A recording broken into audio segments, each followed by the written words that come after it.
சரி ஒன்றும் பிரச்சனை. தண்ணி ஸ்வீடனில் இருந்து மதுரை தீயணைப்பு துறைக்கு வந்த போன் காலை அடுத்து அதிவேகத்தில் விரைந்து முதியவரை மீட்டு அரவணைத்து மருத்துவமனைக்கு அனுப்பி வைத்த சம்பவம் நிகழ்ச்சியை ஏற்படுத்தியுள்ளது.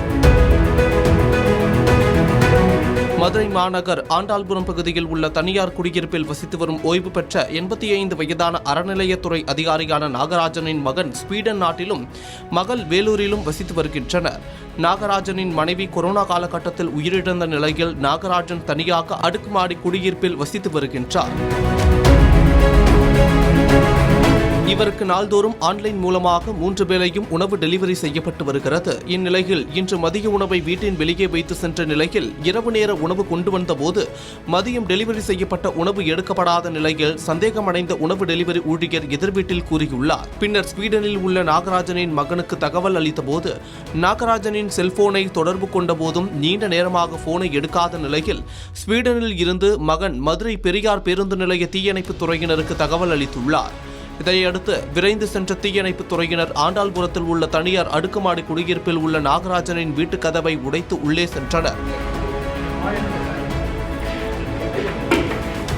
அப்போது நாகராஜன் கழிவறை அருகே மயங்கிய நிலையில் இருந்துள்ளார்.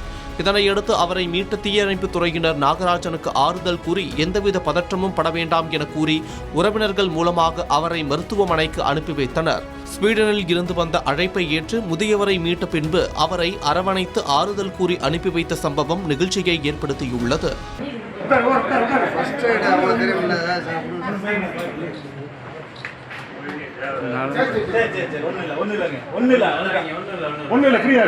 சரி ஒன்றும் பிரச்சனை.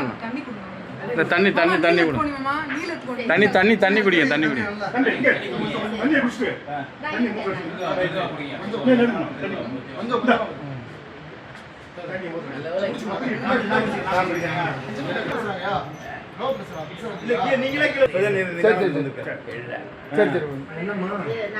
பேருங்கய்யா வயசு